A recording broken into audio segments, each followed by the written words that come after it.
Hi everyone, welcome.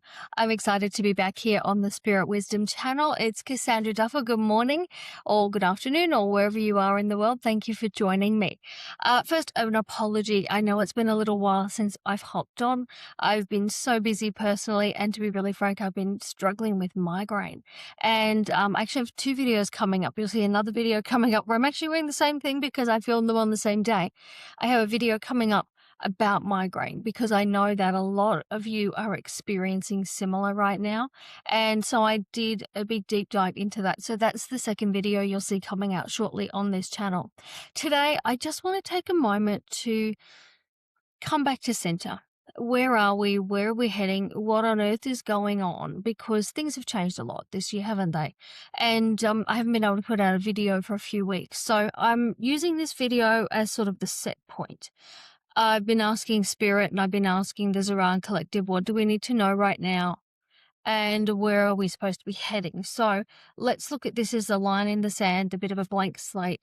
I've got a lot of channeled work here that came through. I'm going to also pull some cards as I do. This video will be spliced together, and I apologize for that because I am really time poor. I'm going to be doing this in a couple of sections, and I'll put them together in post, but they are still along the same line. So firstly, where are we at? Today, it is the 10th of March, 2026. We are in a spot where what's happening? We've got the war going on in the Middle East. The US kicked that off, and that's still going as of this morning, if I can believe the news that I was getting through. Apparently Australia has sent in troops as well, or we've at least promised troops and artillery in terms of fighter jets, I think is what I read. So it looks like Australia is now stepping up to the plate to join that effort. Makes me wonder. I was about to say, oh, we'll probably see the other allies come in, but they just stopped me from saying that. I don't think you'll see the UK come in for some reason. That's going to be tricky. Anyway, we're going to read into that. Oh my gosh. Look, this channel isn't supposed to be about war and disaster and horrible things.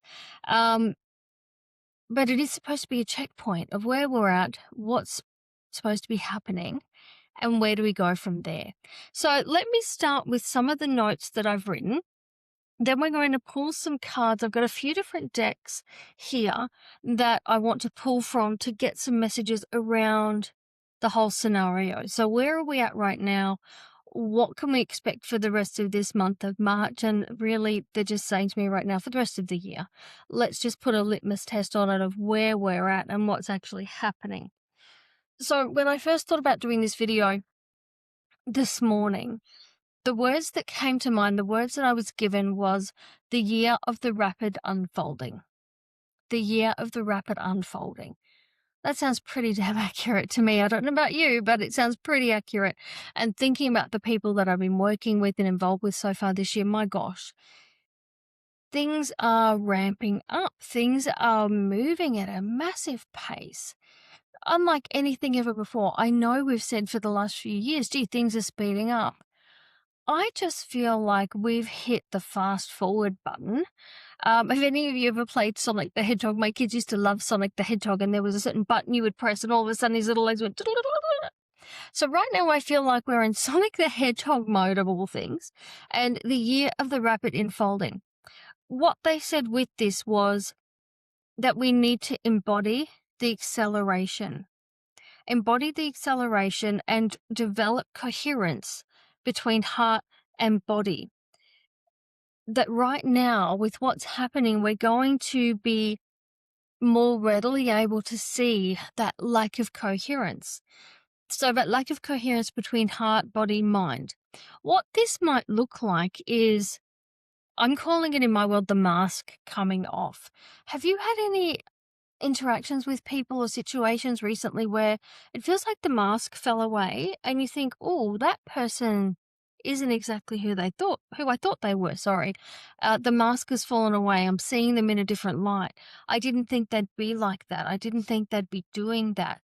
And I have said to you on this channel before that these last 6 months or so, I've been through what I'm calling integrity trials, where I've had to stand my ground for what I believe, for what I know is right, even if it cost me whatever it might have cost me in that moment. But I had to stay in line with my authenticity and my integrity. I need to be able to sleep at night. And I know a number of you are going through that. This coherence of heart and body in particular, and obviously mind as well, when it's happening in us, we start to get greater alignment. What things you will see is that you no longer want to do things that don't fit, that don't align. You feel like releasing things that just aren't right for you. They're saying right now that it will show up initially in things that you say and the things that you speak. That they're saying little white lies. So let's say you were someone who used to be able to tell a little white lie for, no harm to anybody, just a little white lie for whatever reason, that those sort of acts no longer feel aligned to you. You can't speak the truth. You can't speak, you have to speak the truth because that lie doesn't feel aligned anymore. So it's going to come through in how you're speaking. They're saying it's going to come through in our mentality and how we feel. You might be noticing this, and it's funny they mention this because I've seen this in someone I know who does tend to have a little bit more of a negative mindset. And I'm really noticing this person is turning it around and they're naturally becoming more positive. And I'm not talking about fake positivity. Okay, that's not what we want. But where they used to see storm clouds, now they're seeing rainbows and blue sky. And that's what they're saying, that we're naturally going to start to feel more joyful in ourselves because we are coherent, because we have that heart, mind, body alignment happening. So that coherence brings us into harmony.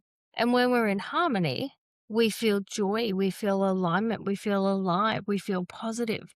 So that naturally would have a flow on, wouldn't it, to what we think and more positive thoughts, how we feel, feeling more happy, more joyful, more positive, and also in how we speak and being able to be a more radiating positive type person, which is great. I did get a channel message this morning and it was coming thick and fast, so I wrote a few notes here. They wanted us to just circle back for a minute. And when I say they, I'm talking about the Zarahne Collective here. So the Zarahne Collective that I communicate with is a consortium. They just put that word in my mouth, and I'm thinking, if I ever said the word consortium in my life, probably not. But a consortium of different beings, different energies. We have Ashtar, who is the commander of the Galactic Federation there. We have 2 Andromedan beings that I've worked with since childhood that I know very, very well. They're saying soul family, your soul family. Yes, they're my soul family. There's also archangels there, and we work with a number of them right now, and been very prominent this year actually for us is Sandalphon, Archangel Michael, and also Metatron. So they're there right now, but yeah, they're saying don't forget the rest. Don't forget the rest. They will come and go just as they do in your life as you need things. So that's who's there. We've also got the Lyran being that I work with, and she's an absolute joy. So she's here as well. So when I'm talking about this message, it's almost like a collective conversation where sometimes, like right now, they're talking over the top of each other. But the message that was coming through was circling us back to the fire horse and remembering that it's a fire horse year. And they wanted us to remember what the fire horse is all about. So they said the fire horse reveals that which cannot ride with you into higher realms. So right now we're on the ascension journey, aren't we? We're going from 3D to 5D. Now, I do have to dive in at some point into 4D and why we're not actually going there, because I haven't heard anyone in the spiritual realm talking about it. For years, everyone's talked about we're going from 3D to 5D. What happened to 4 people? Where did 4 go? So we'll talk about that. Actually, we might do that in another video. That's a deep topic. But so the fire horse reveals that which cannot ride with you into higher realms. Just as a sand would shake through a sieve, yep, and you need certain sizes to get through the sieve. The frequency is the same. So the frequency of the higher levels is such that denser things can't go there. So what's happening right now is shaking us all, putting us through the sieve. So those big, clunky, dense 3D pieces that just aren't going to fit can fall away. Key message they gave for this is that we all need to be willing to release our resistance to change. As a species, we are very reluctant and resistant to change. It comes from our nervous system, it comes from our biology, because change can be scary, change can be not safe. Change might mean that we're about to starve to death or get eaten by a saber-toothed tiger. So our inherent nature has become one of change is a scary, bad thing, and we don't want to go there. So we need to consciously uncouple ourselves from that resistance to change, because change is not a bad thing. Change, they're showing me right now like shackles, like great big chain links with shackles around your wrists and shackles around your ankles. And those things are holding you back. Now, it might be keeping you safe because right now we know what this space is. We know that we're alive, we're breathing. That's great, but it's actually stopping you from being able to move forward into what might be a better space. So what they're showing me is you're here in this corner and this is fine. You've got water, you've got some food, you're chained to a wall, you're shackled, but you've got everything you need. But over there, not very far away, is actually this luxurious gleaming field meadow, and it's almost iridescent looking. And there's people there. It's very joyful. There's an abundance of food. There's animals. There's harmony. There's happiness. So as much as we're stuck here, and this bit over here where we're sitting is actually kind of dingy. It looks a little bit like an old, I'm getting like a dungeon feel. You know, the rocks feels a bit wet, a bit musty, a bit moldy, bit damp and yicky. That's where we're sitting. It's not nice, but we know what it is. Okay, so we feel safe here. But this other bit over there, if we could just release the resistance, get the shackles and the chains off, that bit's actually so much better. Yep. And what they just dropped in my mind then is the reminder for everybody that it's not happening to you, it's happening for you. How many times has something happened and in hindsight you look back and you think, oh, wow, that was a bonus. That was a benefit. In my life, this has just happened because, as you know, I'm a naturopath and I'm going back to practice at the moment. So I've been looking for a location to practice from. And I found one that I fell in love with. It had a few problems with it, but I had come to terms with that. And I was like, right, this is going to be great. And I planned it out, mapped it out, and then it fell through. And I'm excited to share that I've got a new space, just about to sign the lease on that one. And this one is going through. They've guaranteed me we're going through, so I should get the keys by the end of the week. But this space is so much better than the first one that I found. This space allows me to grow into it. It allows me to do everything I ever wanted to do within my practice and my business. The other one was a bit small, a bit contained, and after a couple of years, I probably would have had to move to be able to grow. So even though in the moment that I was really upset that I had lost that first lease and it was done in a really inauthentic, unethical, let's just be honest, unethical way. But it's been a blessing in disguise because this new one is so much better. Again, that's that issue, isn't it? Of the universe did it for you, not to you. So I want to dive back into the channeled message that I wrote down that I got earlier this morning. So we talked about the fire horse and what that reveals and releasing our resistance to change. Now, the next part that they gave me this morning was that we need to choose action and momentum over fear. Action and momentum over fear. When they gave me that message, they showed me someone standing up, moving forward, taking action. And they gave me the visual metaphor of you would not stand in a burning building. And we need to be okay to be able to step up and move. The momentum is what keeps us on the path. It's what keeps us moving forward to the right timeline. Right now, there are a number of different timelines in play. A lot of different timelines in play. Actually, less than we've had before. It's been converging, but we still have a huge spectrum, I suppose is the word I'm looking for, of we could end up here or we could end up there. Ultimately, we end up here where we want to be. But I've always said it's like, do we take the milk run to get there or are we going to take a more direct route? And that milk run has some things that I really wouldn't want to go through myself. And I'm sure that you wouldn't want to either. So we've got to keep momentum, keep taking action, because it's the action that builds the momentum that keeps moving forward. So it says not to be stuck in fear. So this burning building analogy was a matter of you're in there, the building's on fire, you're afraid because it's on fire, but you wouldn't let fear freeze you in that moment to be like, "Oh, I can't move because I'm afraid." You would be, "I'm afraid and I'm getting the heck out of here." So they wanted you to have that reminder. We also got this morning what they called a world energy reflection, and I'm just going to read that as well. They said, world energy reflection, that we're going through a purging of the old systems. Purging of all the old systems. You probably heard me say on this channel before that I don't think there's any system left on this planet that's still fit for purpose. Whether we're talking about healthcare, legal, government, education, everything that we rely on for running our world the way we run it is broken or corrupted or frankly just not fit for purpose. If it was a piece of machinery in a business, you would have gotten rid of it and decommissioned them a long, long time ago. So they're saying that what's happening right now is a purging of the old systems. What it means is that we need to trust in the changes, and that's what they've said there. We need to give our trust to the changes and be trustful of the fact that we are moving forward into the right spaces and not be afraid of those changes. They just brought back to mind that vision they gave us earlier about being shackled, when we're sitting in that darkened dungeon corner. Even though it's not a nice place to be, we're sitting there because it's the safe spot.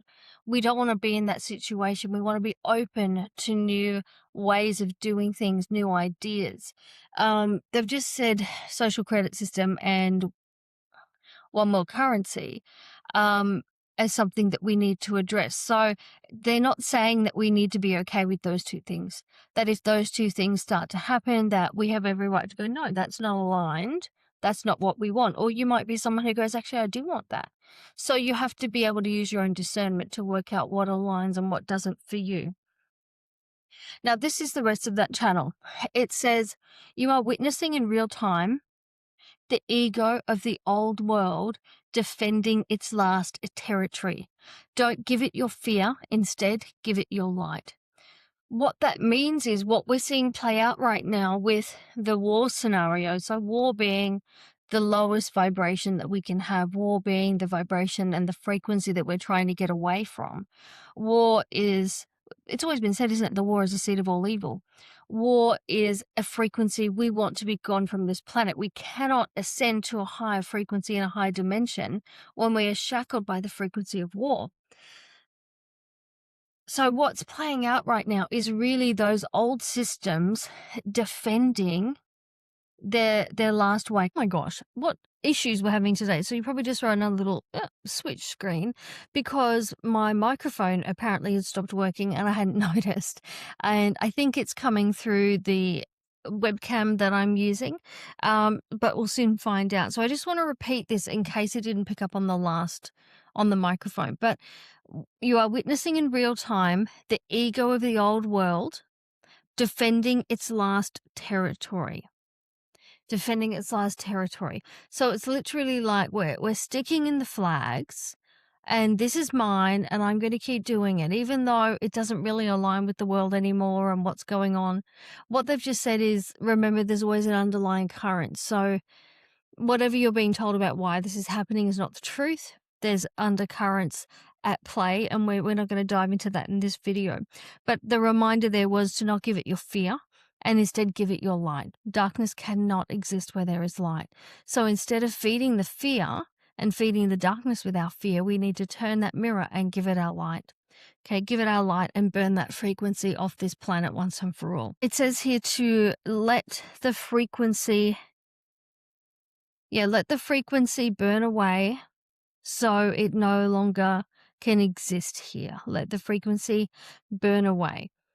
The illusion is shattering. They wanted to remind you that this illusion shattering will actually not hurt you. So we can be in fear thinking, oh my gosh, what does this mean for me? What's going to happen? The illusion shattering is not necessarily going to be something that hurts us, but it's going to reveal the architecture beyond. It's like the vision they showed me when they said that was you're standing there and it looks like it's almost kind of Lord of the Ring-ish, I guess. It's sort of this barren looking space and there's a great big sort of towering I don't know, a rock that looks almost like a cliff face in front of you, but for some reason it's shaped sort of triangular. And you're standing here and it's kind of barren where you're standing and it's rocky and it's flat. And then this rock in front of you falls away and it crumbles. So that's the illusion falling away. And beyond that is revealed that space we talked about earlier, those rolling fields, the iridescence, the harmonious feeling, the frequency. So this shatters, and beyond is an existence of light, harmony, and higher frequencies, is literally what they said. Light, harmony, and higher frequencies. Institutions are cracking. Okay. They also said institutions are cracking, which equals an unveiling. They wanted you to be aware that it's an unveiling. It's not a collapse. We will be fine. We will see the other side of it. And it's funny, the question I always get asked is, Cass, what's going to happen to my money? My money, your money's going to be fine. You are going to be fine on the other side of this. It's an unveiling. It's pulling the shrouds off. Case in point, look at the island stuff. And the island stuff that I'm talking about, that's taken years to play out. But we're finally starting to see the shrouds come off and the veils come off so we can see some of the truth there. One other thing that they've been pointing out is that the speeding up. So we're all feeling this speeding up. Don't you feel that the time seems to be racing and we seem to be moving through this year at a rate of knots? But what's also speeding up is the answer of karma. And what I mean by that is it feels like sometimes things would happen and people used to say, oh, they'll get their comeuppance in time. And sometimes that comeuppance never came, or sometimes it took a really, really long time. Something that I'm noticing is that often it's actually really quick at the moment. Something happens and it's not too far down the track that person gets their, just desserts. So they're saying karma's not really the right word. I'm not sure what word they want me to use, but anyway. And they're also reminding us right now that it's not up to us to have a judgment, have an opinion, or have a vengeance towards anything that's happened. We've been in this 3D existence for such a long time that something happens and we want to see justice, we want to see outcome, we want to see that person hurt, vindicated, whatever it is. And they're saying that's no longer our realm, that justice is going to be served and it's going to be served hard and well and all the rest of it. But we don't need to be the one holding the placard going, serve the justice, serve the justice. This is really interesting. And I'm still working out what they mean by this, but this has been something that's been dropping into my head for days now. And they keep saying the courage of rebellion or the rebellion of courage. I'm getting it both ways. Rebellion of courage or courage of rebellion. And I suppose they are two sides of the same coin, aren't they? The courage of rebellion. It's not that we want to be out there with pitchforks causing riots, and causing problems. That's not what they're saying. But they're saying they have the courage right now to be different, to stand in your truth, to stand with the others who have the truth that you have. We have seen over these last, 5 years, that the time between conspiracy theory and truth is about 3 to 6 months. I don't believe that there many conspiracy theories are left that are still theories. Most of them have been proven, haven't they, at this point? So they're saying break restrictions that you might be holding on yourself, break restrictions and expectations of others, and have the courage to stand in what they're just calling right now the light rebellion. Stand in the light rebellion.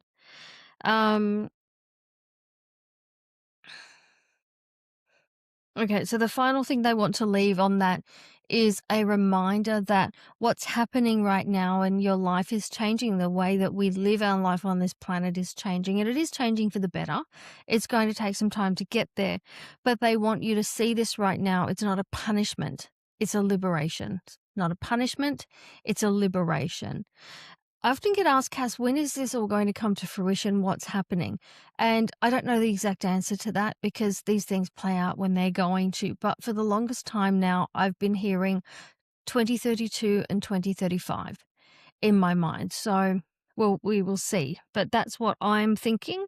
There's something big going to occur in 2027, and we're going to dive into that in another video. But we're really going to start to see the fruition of all of this work in 2032 or 2035, I think. All right, let's stop there for a second because I have lots of notes and lots of information. But first, before we dive into that, I want to be pulling some cards. I want to pull some cards just to get a reading on where we're at right now. We talked about that baseline, the line in the sand, the litmus test. So what have I got here? I've got the Shaman's Dream Oracle, which is Colette Baron-Reid and Alberto Willodo. Sorry if I'm saying that really badly. That's what I've got here today that we're working with. Oh, I left part of a deck there. So let's just see what comes through. And Spirit, what we're asking right now is, let's start with some general advice for where we're at right now and what we're going through. What do we need to know right now for where we are and what we're going through? Oh, sorry, I just dropped some. Okay. Well, that one makes perfect sense. Okay, just another couple of cards. Thank you. What have we got here? Interesting. So the first card that came up is number 38. And the card says many masks, the authentic self. Didn't we say that early on, that the masks that people are wearing are falling away right now and we're starting to see their true self? It's really happening and it's really coming to the forefront, isn't it? But for some reason, this card, when I look at it, and as I said, I will put it up for you, I'm getting real Michael Jackson energy from that. I'm feeling man in the mirror. Interesting. But many masks, authentic self. So we're going to be seeing more of these masks fall away for ourselves as well, not just the people around us. We're going to see this happening for us as well as them. The masks are going to fall away. Authentic self is going to rise. The next card that came out, and this one makes me feel a bit icky, to be really honest with you. It's card number 13, and it's Dream Thief. Have a look at the eyes. The eyes on this card get me every time, and it creeps me out. It really creeps me out. So it says Dream Thief, refusal of the call. What do we want to say about that, Spirit? Okay, so there's two sides to this one. Right now, there is an element of people who are here for this journey, light worker community, that are literally refusing the call. They're here. They signed up for this, we all did, and now that we're here, it's a little bit harder, tougher, more challenging than we might have expected. And so we're going, no, I don't think I'm going to do that. I'm going to not look at that thing. I'm not going to, I try and understand that.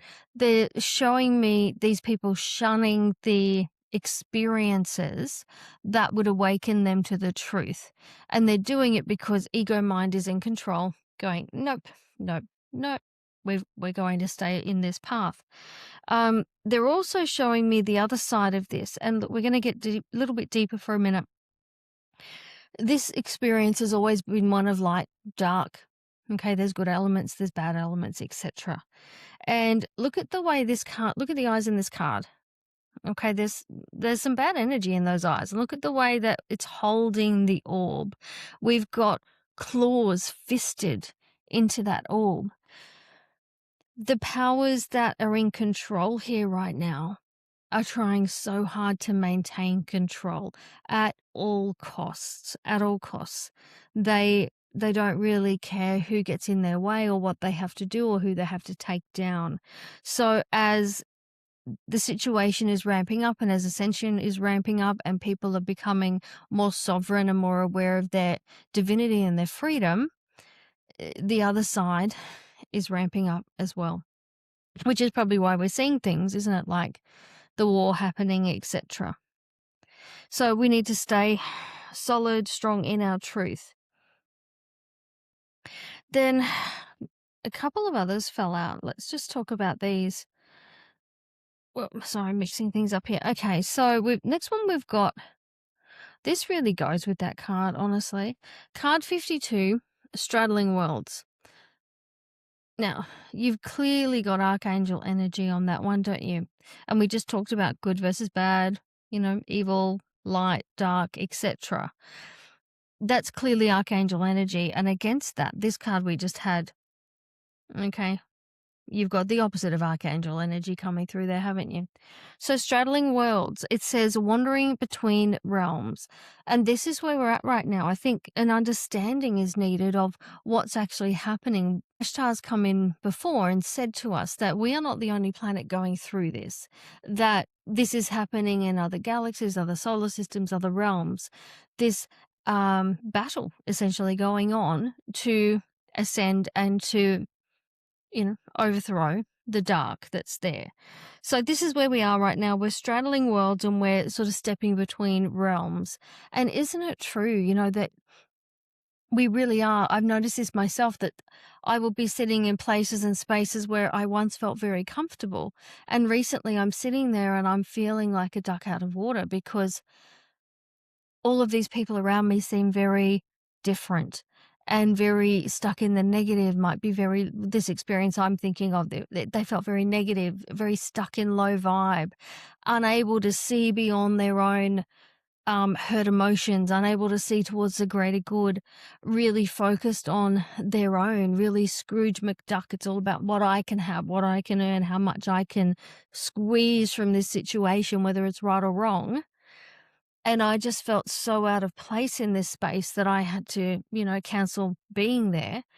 So I think, perhaps you might be experiencing something similar.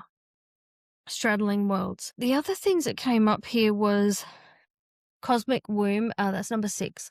Cosmic womb, the divine feminine. Now, we started this year discussing that, didn't we? Let's put that up again. Sorry, it was blurry. Discussing that this year was about the rebirth of the divine feminine. For as long as time, the divine feminine has been squashed and quashed on this planet. And what we're in right now is an ascension, absolutely. But part of that is bringing back the balance of divine masculine and divine feminine. And this is part of the difficulties that we're facing, and part of the battles that we're facing is the uprising of all of that. The final card that came out, and I feel like this is the ultimate, I guess, signpost of where we're heading and what we need to keep focused on. And it's card number 12. It says Dragon's Hoard, and it says protecting the future.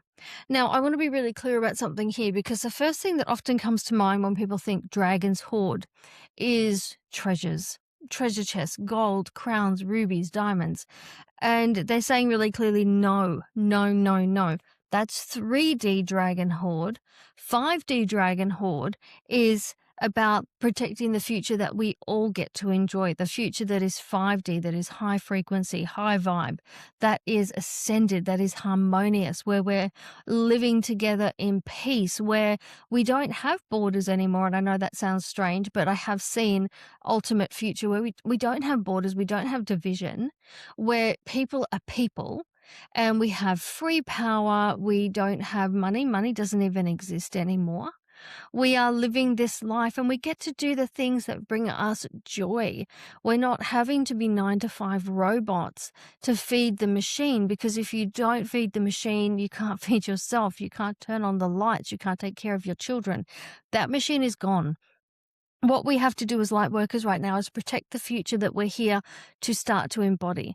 And every step that we take brings that closer to us, or to all of us. So that's what those cards had to say. So that was the Shaman's Dream deck. I'm going to go back now to... Okay, so what they wanted us to talk about next was what they're calling the acceleration. And we've mentioned that a couple of times, haven't we, about how time feels like it's speeding up, hastening, and in a good way. It feels like what people have got coming to them is coming a bit more quickly than it used to. This is a really interesting one, and I want to see what your take on this.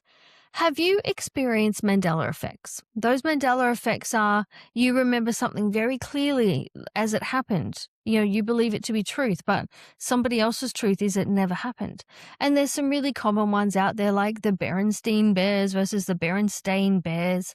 I remember Nelson Mandela never came out of jail. He died in jail, but apparently he didn't. And there was one the other day that just made me giggle here. There's a guy that I remember who was on Play School when I was a kid. There's a video of him at a Comic-Con event yelling at people and dropping some F-bombs going, I was never on Play School. I wish people would stop saying I was on Play School. I've never been on Play School. I clearly remember that guy being on Play School.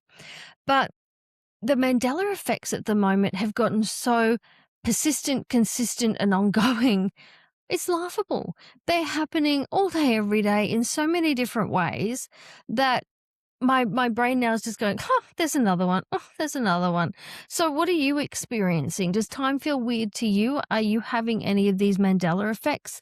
Have you seen these? Because what they've said to me is these Mandela effects are going to start to become more commonplace. And the great thing is, we can just be accepting of that because we know that we've had all these different timelines that went and just converged to where we are now. So someone might have experienced this and you've experienced that. Now, old 3D us would have fought tooth and nail to the death because we know we're right and we were there and we saw the thing. But that's actually not the case anymore because who knows? This guy from Play School reckons he was never on Play School. I remember him being on Play School. I really, really remember.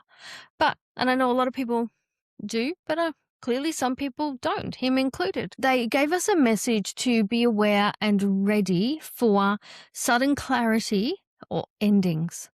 So you might have had some situations going on that might feel like they're dragging out. Maybe they're saying friendships is a common one at the moment. Friendships that might not have been really great, but they're fine. And we keep seeing the person and da-da-da. And then something happens that seems to come out of nowhere and whoop, that's done. Because it's time for these people, these situations, these experiences to be done so you can move on to the next one. The other way it can happen is clarity. And all of a sudden you get this epiphany of clarity of, oh my gosh, that's exactly what I'm supposed to do. Why was I umming and ahhing and flipping and flopping like a fish when I was always supposed to do this thing and it's clear as day right now? So expect those things. People waking up more quickly. And I had a discussion with someone, I'm giggling because I had a discussion with someone last week and this person was actually really frustrated going, oh my gosh, it took me years to wake up, little by little by little by little. And now all of a sudden, all of these people are just like, boom, in 2 seconds, oh, I'm awake now. Oh, I have abilities. I have intuition. Oh, I can speak to the angels. I can do all these sorts of things. And all these people are saying, I worked on myself for years and years to be able to have that. And boom, they've just got it like a little gift basket. And Spirit's saying it's not something for us to be judging and it's not something for us to be envious about. Everyone has their own path when they come here. And that was always meant to be their journey. That they would be here and poof, wake up one day. They also want us to show compassion for those people because when you've had a more graduated initiation into all of this, where it's come piecemeal and it builds over time and this begets that, you are more accepting. It's not so confronting. Imagine being 3D one night, go to bed, you're worried about, the bills and you've got to go to work the next day and, this existence is all there is and you've got the 3D blinkers on. Imagine you wake up the next morning and all of a sudden you see the truth of your existence, why you're here, that you've had lifetimes before, you've got lifetimes to come, that you've been many different things in many different places and that everything's interconnected and there's a devious undercurrent running the world that you never saw before. How much of mind trickery, another word comes to mind that I can't say on YouTube, but how much is that going to screw with your brain? So we need to have compassion for these people and not jealousy, not envy that they've had a faster journey because in some ways they're showing me right now, I don't know what you call it because I don't scuba dive, but they're showing me the scuba dive people and they have to come up bit by bit by bit. I want to say the word like they're acclimatizing. I know that's not the right word. So if you know what the word is, please drop it in the comments for me. But when these scuba divers are coming up, they've got to stop every so often and let the gases in their body, I think it is, balance, or they can actually get very, very sick. The people that are waking up like that, It's like they've gone from the depths to the surface without, the break to acclimatize as they're coming up. So we need to have compassion and care and support them as much as we can. Those of us that have gone first, we've put our life jackets on first. Now we have to help others. Okay. And the final thing they wanted us to say here was that right now we're starting to move from, as a collective, blind trust and blind faith. And we've had that for years, haven't we? Trust the government, trust the doctors. I remember being taken to doctors as a children, and my parents wouldn't question. They weren't raised to question. That was the generation where doctors had authority. We trusted them. They were trained. They did all the right things, and we just trusted anything they said. But now it's the time for us to have discernment, and we need to be allowing our own internal compass to come back online. Now, a lot of us have had that, and I know as a parent I've had that.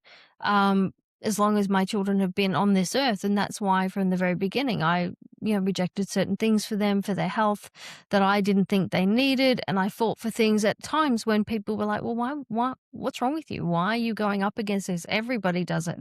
It's for everybody's good, etc. But I knew in myself that wasn't the right path, because I had that discernment. Okay, I had that intuition, I had that discernment. So what they're saying is everybody else now is starting to move that way. We're moving from blind trust into discernment and trusting our inner compass, and that's okay. All right, let's just take a second there to pull a few more cards, because as we're talking inner compass, yep. As we're talking inner compass, sorry, slightly sidetracked, is what came to mind was actually compasses, old world compasses, which led to ships, which led to the Knights Templar, which actually makes sense. As the last few days, while this information's been starting to come through, the Knights Templar has been coming through really strongly. Knights Templar as a protector. They were a protector of relics. They're a protector of people. I actually don't believe there actually is a Holy Grail. I believe the Holy Grail is the bloodline of Jesus Christ, and that's what the Knights Templar have been protecting all of this time. But that's just my belief. Don't come at me in the comments. That's just what I believe. I don't believe there is a Holy Grail. There might be a lovely jewel encrusted cup somewhere, absolutely, but I think the Holy Grail that they were keeping was that. But anyway, regardless of what you believe they were keeping or where they hid it, and we can have a big discussion right now about Oak Island, but they were the protectors. They were the protectors of people. They were protectors of relics. They were protectors of ancient knowledge. And so with the times that we're going through, I think it's makes sense that the Knight Templar energy is coming through. And for that reason, I actually got out the Knight Templar deck. I'll show it to you. It's only a really small deck. Knights Templar Tarot. And it's by, it's really hard to read, Floriana Nativo and Franco Rivoli. Sorry if I'm saying that wrong. So it's the Knights Templar Tarot. And it's a really interesting deck. I don't use it a lot. It has really, what I would say, really masculine energy for me that I struggle with a little bit, because this has been the year of, divine feminine coming back online. But right now I feel like we need the protective energy. So Spirit, what is there to say through the Knights Templar Tarot, please? That's really interesting. Okay. Just want to look up something because this is curious. Okay. Just want to look up what the Iranian flag is. Okay, so it's not that one. There's something about this flag on the card, and I'll show you in just 1 second. Yeah, that's what I thought. Okay. Okay, let's just get into it, people. Let's just get into it. All right, so first card that came out is, let me show you that one. Queen of Wands, Templar Tarot. This is Knights Templar Tarot. What I find really interesting, the whole deck is really masculine. Clearly that's Queen of Wands is supposed to be female, but it looks like a man in a dress. Anyway, what really stood out to me is this crescent moon here. The crescent moon. And I was just wondering, is that the Iranian flag? I feel like I've seen that somewhere before. But just having a Google, It's actually, it says here, primarily featured on flags of numerous Muslim majority nations. And it looks like in the flag, there's actually a little star within the crescent, but you've got the crescent moon. Now, the Queen of Wands, what's there to say about that, please? The Queen of Wands as a card really calls us, doesn't it, to step into our inner authority. It's about being confident in our feminine leadership, spiritual leadership, which I find really interesting when we have a moon there that's leading us towards the Islamic faith. But I just find it really interesting that that symbol's there. But what this card is saying to me is a few different things. It's saying to me that we need to trust our intuition. It's saying that we need to be able to speak our own spiritual voice and our own views, regardless of what that is. And it's a sign that we need to stop shrinking our line. Interesting too, talking about the kind of nations that have that flag. This Queen of Wands, she actually has a shroud on. Interesting, isn't it? So for us in the light worker community, I'm really feeling that, this card is saying to us, guys, it's time to step into higher visibility. It's time to trust what you know. It's time to trust what you're here for. And it's time to let your creativity, your purpose, all of those things that you're here for, let that ignite and step forward in who you're supposed to be, because we can't be shrouded by fear. The fear narratives and what's going on is rising because the powerful are awakening. The second card that came out, and I'll show it to you, it's the Hermit card. I find this one interesting because obviously it's got the crucifix on it, okay? For me, though, the Hermit card is, I call it the antidote to confusion. It's about not following the noise, it's following the truth. So right now, we can see that there are certain political narratives that are really strong. There's fear cycles, fear porn, I call it, going through the media again. Every time you turn it on, oh, someone's bombed this and that's happened there, and we're going to have a food shortage and a fuel shortage because the Strait of Hormuz is getting blocked and da-da-da-da-da. Some of it's going to be true, some of it's going to be misinformation. But right now, everything's coming at us at once. And there's also, let's be frank, spiritual misinformation out there. I can't tell you how many times I've heard one school of people going, oh, the second coming's about to happen. And another school of people going, the 3 days of darkness is here. And all sorts of different things that everyone thinks is happening right now. I think this card, the Hermit, is here to remind us about that discernment that we spoke of earlier, that inner discernment, that inner compass, and not looking outside ourselves for authority and not looking outside ourselves for that validation. So, this might mean that right now we need to seek some solitude. It might mean we have to go into some meditation. But ultimately, it's another card for me that's speaking of following our inner compass, comes back to the inner compass.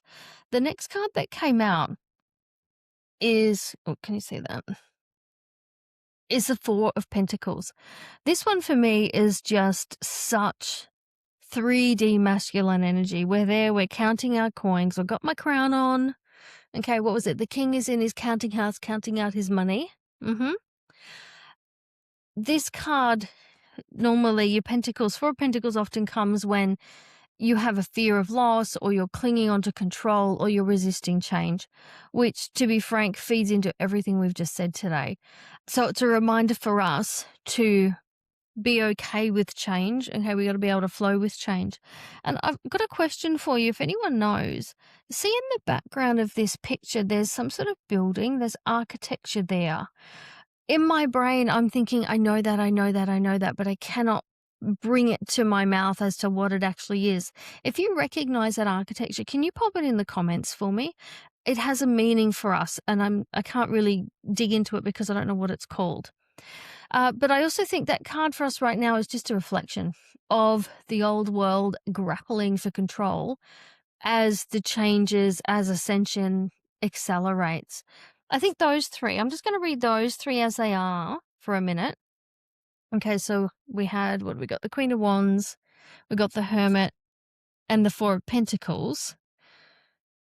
these combined are really just saying to us all, right, now is time, step into your spiritual power if you haven't already done so, to seek truth through your inner wisdom, inner guidance, and to release your fear, to release fear-based control. Because if you let those shackles go, they have no power over you. Yep, have no power over you. As I said that, it's really interesting. The image they just dropped in my mind then was the Labyrinth movie. Do you guys remember the Labyrinth movie? And it was an old movie. It was a great movie, had puppets in it. But at the end of her little speech, I remember she said something like, I fought my way here to the castle beyond the Goblin City to take back the child that you have stolen, da da da. My kingdom is something and my will is great. Can't remember what she said. And the last thing she said, though, was, you have no power over me. And in that moment, the illusion shattered, because if you remember, she was in a glass ball. She was actually not in the real world. She was in this glass bauble. And when she said, you have no power over me, the illusion shattered. And we need to remember that for where we're at right now. Okay, the illusion's shattering, and it's supposed to shatter. We want it to shatter. We want it gone. Now, I just want to have a look at these other few cards that fell out. Again, we got super masculine energy. Look at the three of these. They are a masculine set. It's the Knights Templar. It is what it's going to be. But here we've got the Page of Pentacles. Okay, the Page of Pentacles. So we're coming forth. We've got some new power, some new energy. But what's really interesting, the thing I notice in this card is the background. And to me, this says Stonehenge. It says Stonehenge, stone circles. What does that relate to? Relates to women, relates to the divine feminine. Okay, relates to what we've been saying all along. We've got the Three of Pentacles. Okay, so right now we've got these power structures that are still negotiating, holding the door shut. You can't come in, and we're still in power, but we're not in power by much, are we? Okay, and the final card we've got here is the card of the Magician. Okay, that's him there.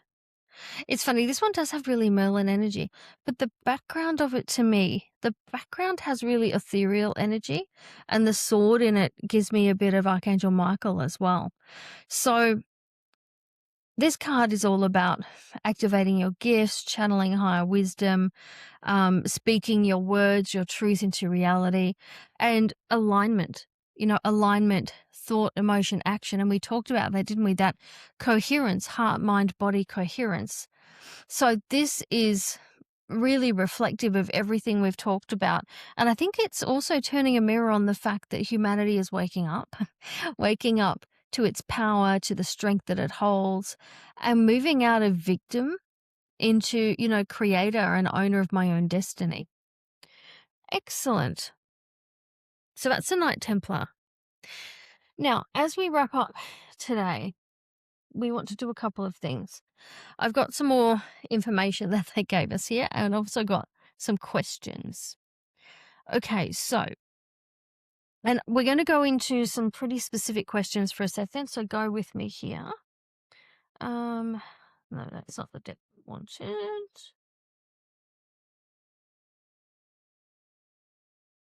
Oh, here it is. I moved it. Okay. As you know, I took a little break in this video because you saw a little change in a little glitch there. I had to go pick up my son from the train station. He came over from uni. But while I was driving, as they often do, there we go. They dropped information.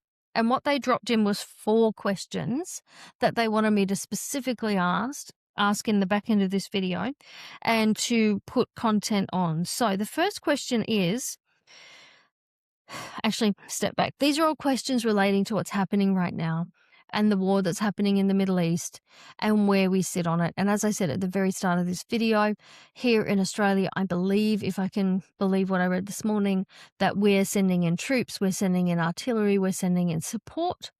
And normally, that flags that the other allies are going in. But I think after everything that's happened, what I've been hearing is the allies are dead in terms of the agreements that we used to have. I think the agreements don't hold like they used to. Sorry, guys, a little bit of tea. I'm losing my voice just a little bit. So the first question Sorry, all these questions are related to that. What they wanted me to tap into is some of the fears that are playing on people's hearts right now. The things that we are thinking, the things that we are feeling, and how we can combat them. So the first question they gave me is, do we, as a collective, need to start stockpiling or storing food or water right now? Do we need to start prepping? Do we need to start being prepared? Okay, so let's see what comes through. Hang on a minute, I just dropped too many. Do we need to start preparing with stockpiling? Ooh, interesting. Stockpiling food or water. Okay. Spirit, please, one more card on that just so we can get complete clarity, and then I'll show you what I've got here.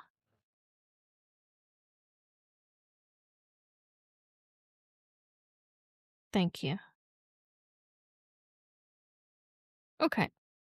Now, we're not doing this right now to, instigate any fear or anything. We're doing this for preparedness. Yep. Because if something's not a shock and we're prepared, then we can sail through. Oh, and just in case I forgot to mention it, the deck that I grabbed for this bit is the Enchanted Map, another one of Colette's. Okay, so do we need to stockpile or store food or water right now? The first card that came up is making a choice.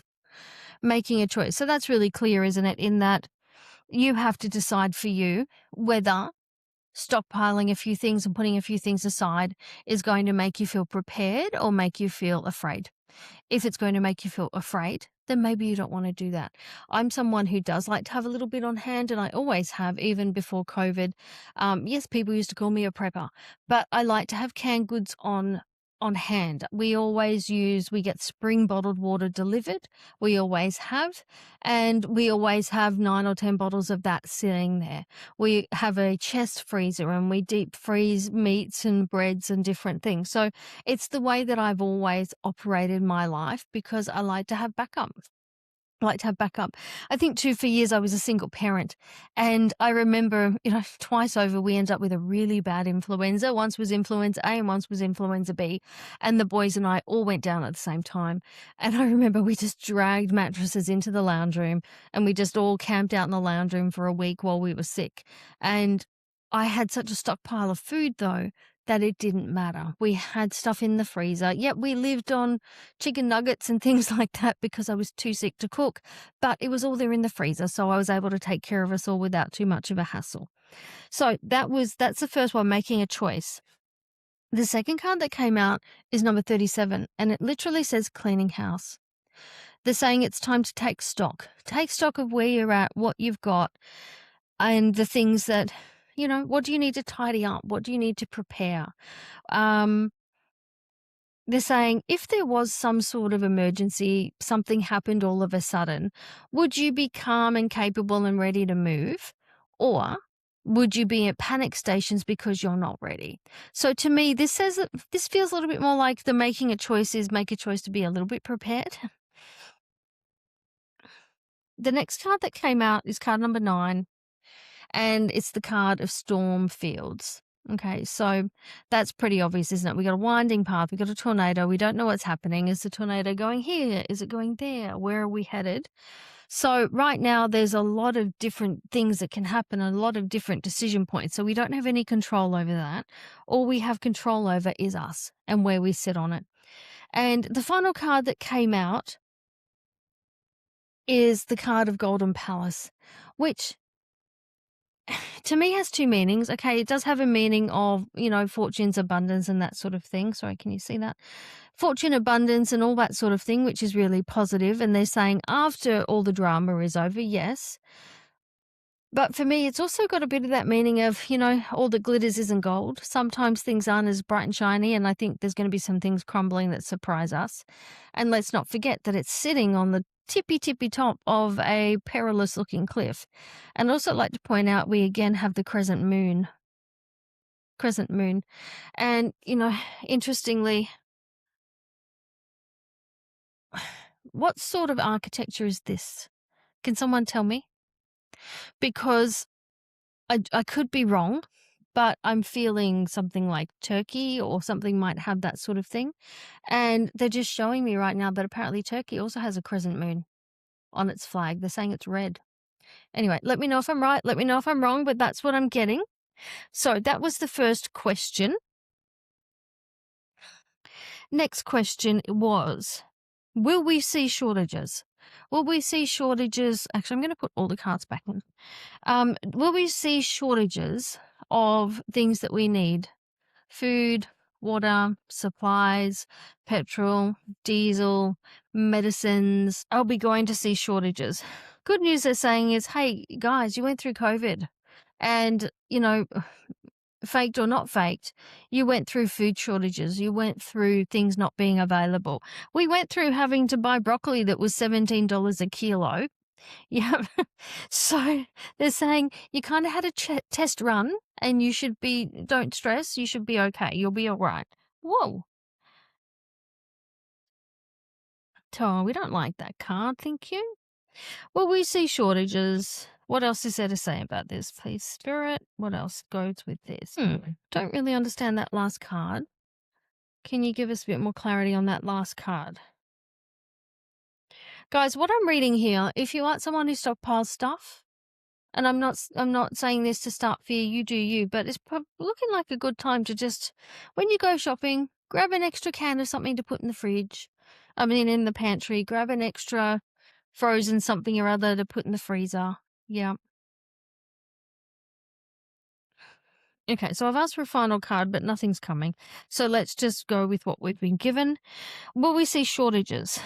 The first card that came out is rock bottom. So I'm going to take that as a really strong yes. I think you're going to see shortages. You're going to see empty shelves. You're going to see it difficult to try and get things. Okay. And then the second card that came out is stuck in the mud. We are going to be feeling the effects of this for a little while. Okay. It's not going to be a quick fix. That what I'm feeling there is that feeling, wading through mud, pulling, often say with my clients, we're talking about their health, it feels like you're pulling your feet through wet concrete. I'm getting that sort of sensation with this card. So we're going to be trudging for a little bit. But the third card that came out, and this is what I'm slightly confused about, to be honest, is card 20, and it says flying. I find it interesting because we've got some sort of winged horse thingy there. And we've got iridescent wings. And interestingly, the other card we had before, the thing with the creepy red eyes, what was it? Something about a thief, had iridescent wings, didn't it? So it's like the evolution. They're saying like the chrysalis, the butterfly, the caterpillar becomes a butterfly. But you've got a labyrinth down the bottom there, which is confusing me a little bit. So I'm just going to go to the book. Let's go to the book and see what the book has to say about card 20, flying. Okay, so it says, you have the power to see things from a higher perspective. If you were a bird flying in the air, what would you see? When you soar above life's challenges, a new perspective becomes available. Today you have invisible wings that allow you to swiftly bring your circumstances into alignment with your highest purpose. Okay, so I see what this is saying. So this is basically a reminder of us to not get stuck in the fear zone, not get in the spiral of, oh my gosh, this is so bad. It's not so bad. It's going to be a blip in time, and to make sure that you are rising above. And now the labyrinth makes sense, doesn't it? Because everything that's happening here, ground level, I nearly said ground zero, ground level, 3D ground level, is confusing, is a labyrinth. Do we go this way? Do we go that way? Is that happening now? Is this happening now? But if we can rise above it, it just becomes noise that doesn't really affect us. So that makes perfect sense to me now. The third question they gave me was specifically the Strait of Hormuz. So what they were sharing with me is that there's a lot of people out there in the collective right now who are afraid and concerned. Afraid is probably too strong a word. Concerned about what's happening with the Strait of Hormuz. The Strait of Hormuz, as I understand it, and I haven't looked into it too much, it's just what I've learnt from the little bit of news and radio that I've heard. I don't actually watch the news, just in full disclosure. I've always felt it very depressing and I don't watch the news, but I hear a little bit on the radio when I'm doing school run mostly. So the Strait of Hormuz, I don't even know if I'm saying that properly, as I understand it, is a strait, and I did have a quick look at a picture, and it's very, very narrow and pointy. okay, narrow and pointy. And a lot of the world's supplies have to come through there. I've heard things from like 18% to 40%, so I don't know the truth. You can have a Google and work that out. But apparently that's where a lot of the world's supplies come from. You've also got the fact that we have a war happening in the Middle East where we know, our petrol, oil supplies, etc., come from. Now, I can say it's price gouging because as soon as the war started over there, the day it started, we saw prices at the bowsers go up. There is no way that the war had already affected prices and supply here. So, that, and I know that the ACCC, which is our local watchdog for anti-competitive behavior, is in business, is looking into that here. But, there's talks of it getting up to $3, $4 a litre of petrol, blah, blah, blah. So anyway, back to the point. The Strait of Hormuz, if anyone knows more about it, please feel free to add it in the comments as well. Happy to see that. Anything you can add to the story would be a benefit. So, Hormuz, what's there to say about the Strait of Hormuz? What's happening there, please? Strait of Hormuz. Weird. Okay, I'll keep going. No, give me a bit more clarity, please. Strait of Hormuz. Okay, well, if you're going to throw them, that's pretty. Okay, let's just read it as we see it, people. The Strait of Hormuz. The first card we got is Into the Unknown. Into the Unknown. There you go. What was really weird as I was shuffling, I was seeing nothing. I was seeing blank. And sometimes when I'm trying to read on something, I can't get anything at all. Who is that? There's a world leader, Netanyahu. And anytime I try and read on him, I get blank, absolute blank. And sometimes I even see like a big book that just shuts in front of me. So he's blocked. For some reason, he's blocked and I can't read him. That's the sort of energy I was getting with this when I started to read into it. The next card that came up, Deep Freeze. And you've got a lion there laying in the snow. Is it just me or has that got real Narnia energy? Do you remember the scene from, look, I know we've all read the books as children, but in the Narnia movie, and Aslan was laying on the altar and was sacrificed. I'm not sure I'm allowed to say that word, sacrificed. It's really giving me that sort of energy. Deep Freeze. Anyway, so we're talking about the Strait of Hormuz. We've got Into the Unknown. We've got Deep Freeze. Ugh. Okay. We've got Coming Apart. I think these are all pretty self-explanatory at this point, aren't they? Okay. And then we had the Bone Collector card. So I don't really understand how that one fits. One thing I do think that I've heard about this strait is that different elements or different areas of it are controlled by different nations, I believe. I don't really know the truth of that. So this Coming Apart one feels to me like there's going to be some stuff coming through in areas where certain other countries have control. Could be right, could be wrong. But yeah, I think things are going to be a little bit tight there. The Bone Collector card. I just want to really pull back to the book on that one. Okay. So it's a message for us to not freak out, basically. The Bone Collector card. You are whole and have everything you need within. So it's a reminder. When the Bone Collector appears, it is asking you to look closely at your circumstance to see that you're fully present, or reacting or not reacting out of past conditioning. Okay. So yeah, this is reminding us that, we have everything we need, that we can't step into fear. Fear is the old conditioning and we don't want to get there. We don't want to go there. Now, 2 other cards flew out, as you saw, just as I was finishing that. And the 2 cards are details. So before this is over, there's going to be a lot of backwards and forwards, discussions, agreements. That agreement fell over. This one went through. No, this piece fell over. We've got to do it again. This is the kind of drama that's going to be going through, paperwork drama, to get to where we want to be. And then we get back to the final card, literally says wide open. So when we're talking about the Strait of Hormuz and we're worried about it being blocked, okay, so they're talking about blocking it, literally physically blocking it with tankers, because I think it's 20 feet wide or something ridiculous. It's very, very small. So wide open. Okay, at the end of this, so there is going to be some hiccups, people. There's going to be hiccups. We got into the unknown, deep freeze, coming apart, bone collector, details, and wide open. So we are going to have a period of, this is a bit sticky, tricky, and then we'll get through it. Now, I'm just wondering what's going to be the right book, right deck, for this last question, because I don't really know how we're going to read into this on cards. The last question they gave me was, how long will this last? How long is this going to progress for? All right, let's see what comes through. And if this deck isn't working, we'll find a different way. We'll find something else. This video is going to be a bit long. I apologize in advance. Okay, so the first card that came up there says listening. Card number 53, listening.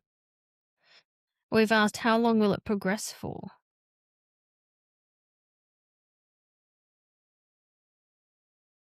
Okay. As that card listening came up, they actually just started talking to me. They're saying that we need to remember that the power is ours. The power is ours. We create what we put out there. So if we are sitting in fear and sitting in concern and thinking this is going to last ages, this is going to last months, this is going to last years, guess what's going to happen?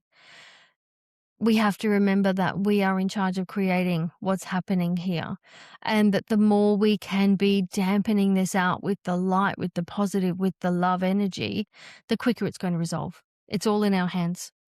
Okay, so you might feel hopeless, you might feel a bit helpless, but we're actually not. Okay, we're in control here. Ride the wave. Yep, ride the wave. There's going to be ups, there's going to be downs. Okay, going to be ups, going to be downs, but we're going to get where we're supposed to be. We're going to get where we're supposed to be. Just make sure you got a couple of extra cans of beans and a bottle of water, just in case. Oh, we've got to keep the joy, got to keep the laughter, hey. All right. Ultimately, though, this is a blip, and we know this was always coming. The Third World War was always on the cards. We knew that. Yep. And the final card that came out, just coming to life. So we're going to end up exactly where we're supposed to be, in a whole new version of who we are supposed to be. We just got to get through this hump, ride the wave and get through this hump. All right, friends, as we finish this one up today, I want to do one of two things. First of all, I want to go to the Zarahne Collective, and I just want to ask them for some guidance this week of what they need us to know, what they want us to know. And then we're going to go to one final deck and just pull a card or maybe two from the Keepers of a Light deck, because I want to see who we have with us and helping us this week. Okay, so reaching out to the Zarahne Collective, I always have interaction with Ashtar first. Feeling Ashtar's energy coming in. Right now he's showing me the earth, but from a distance, from space. So as if we are standing on the outside, a balcony, say, of a ship, and looking back, we're seeing the earth from that perspective, and surrounded by space and stars, and the earth is a blue-green planet. There's clouds, and it's a really beautiful planet, isn't it, when you look from that perspective? And he wants to give us a reminder that we do have a beautiful planet, and that war is a blight on the planet. War is a blight on the planet. Interestingly, in this moment, we actually have Gaia herself stepping forward. Gaia is not part of my usual Zarahne Collective, but because of where we are and what we're discussing, Gaia herself is stepping forward. And Gaia wants to remind you all that she is her own sentient being, that she is not just a thing that we live on, that she is alive, that she has her own energy and her own consciousness. And our ascension is actually her ascension, that she is rising as we are rising, and that basically she's had enough. She's had enough of how we've treated the planet, and that she's not going to put up with this much longer. That she has her ways and her means to put an end to this, that she is in control, and we need to be aware of that. Um, a reminder from her now that we are safe, everything is fine, but she has ways and means. Don't be surprised to see, what do they call those? Sinkholes in places where these wars are happening, sinkholes or earthquakes, or in strange places that seem to impact what's happening. Okay, so she's reminding that she is Mother Gaia, and she's here to hold us and to help us, and that we need to start working more in unison with her. And now she is stepping back. We're back in the energy of Ashtar now, and we have the Zarahne Collective stepping forward. As a collective, they want to remind you that this planet will never be lost. We don't need to fear that. This planet will never be lost. This planet will never be allowed to be destroyed by weapons, by nuclear weapons, by whatever it might be. They're saying there is new technology there now. We're seeing laser weapons, etc. And then someone else from the Zarahne Collective said, yeah, who do you think they got those from? Our technology isn't our technology. Our technology seems to always be things that we have lifted from other entities and species. Anyway, their reminder there is that they can step in, and they will step in if the planet is in jeopardy. So we don't have to be afraid of that, that there are beings, planets, ships right now keeping a very watchful eye on what's happening, and that we are safe, and that they will maintain peace here if they have to. They don't want to, okay? There is an agreement that humanity is to play this out without the help, without them stepping in. But the only time that they're allowed to step in is if we are going to literally blow ourselves up, blow up the planet. So they won't let that happen. The Andromedans are stepping through at the moment, just wanting to remind us how precious our planet is, and how precious this resource is that we are on, that we take it for granted. They want to remind us that, Andromedans, and those of us that are Andromedan starseeds like myself, we're galactic nomads now because we don't have a planet. Our planet was destroyed. Okay, main Andromedan planet was destroyed. Andromeda planet being different to the Andromeda galaxy. Okay, make sure you get those two right. But the Andromedans understand what it's like to lose your home planet and to then become nomads. So they want to help give us a greater appreciation of the planet that we are here existing on. Is there anything else the collective would like to say at this time? No, the collective is stepping back now, and we actually have archangels stepping in. And the archangels are stepping in to further remind you that you are held, and you are cared for, and you are held. That nothing that happens on this planet is going to ultimately, destroy us as a humanity, as a species. That we have the angels by our side, we have the angels with us, we all have that. And so they're standing there, they're standing strong. They wanted to point out that this is a war that's been fought, and I'm not talking about the Middle East war, but this battle, light dark battle, the energetic frequency war, is something that's been playing out in other galaxies, other dimensions, and we will win just like every other that's being played out at the moment. A reminder there for you to call on who you need. Right now, we've got Metatron, we've got Archangel Michael, Archangel Sandalphon, and now the rest are arriving. Uriel, Ariel, Zadkiel, they're all there. So a reminder of who, call in who you feel most attuned with, that you can ask for them by name. You can ask for them by color. They come in on different colors. They are associated with different colors. So you can also do that. All right, so they're stepping away now. And Ashtar is coming back. And he's saying, there is nothing to fear. You are our brothers and our sisters, and we have you, and you are safe. And we will always make sure you are safe. And with that, he's stepping away.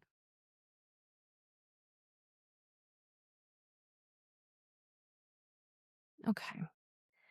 Just taking a minute for myself to come back into the room. Oh, gosh. In case you were wondering what I was holding then, it's a piece of calcite. It's a piece of calcite. And there's something about the shape of it for me that feels very reminiscent of ships. So when I'm trying to connect with the Zarahne Collective, which is a galactic council, I find it really helpful to be, holding those geometric shapes and forms. All right, so as we finish now, I just want to go to the Kyle Grey deck, Keepers of the Light. And I just want to see, we heard, some of the people, beings that are there to help us. Let's just see who else. Sometimes we forget that there is a literal army full of people, beings, energies, frequencies there to help us. So I find this deck really, really useful. They're saying there's one more. I was going to pull one card or maybe two, but they're saying just pull one more, see what comes. One more. Okay. Fantastic.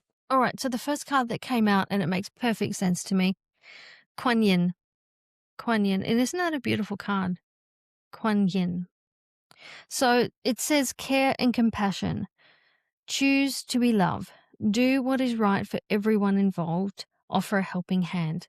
So Kuan Yin can come in to offer us that eye-opening compassion so we can, even in the face of disagreements, battles, war energy, we can still be seeing each other's perspective.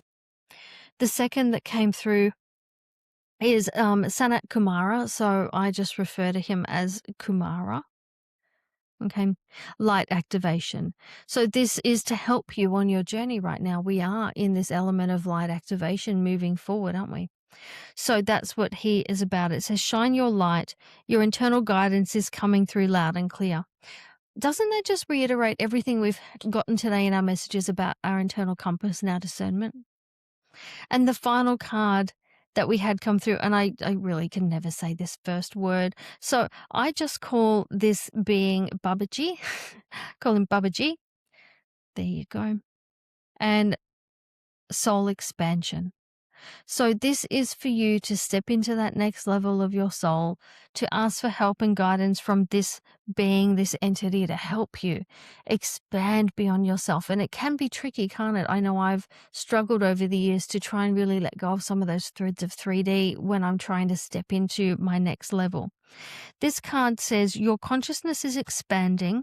You understand the connections between all things. And that makes sense, doesn't it? If you have a look there, you've got, the tree of life down there. I think that's what it is. It's hard with the glare. So, all right, friends, thank you for joining me today. Thank you for your patience while I had to start this video. And thank you for your patience watching it, because it did get a little bit long. But thank you for being here, and I look forward to seeing you on the next one. I wish you all a very pleasant week. Bye for now.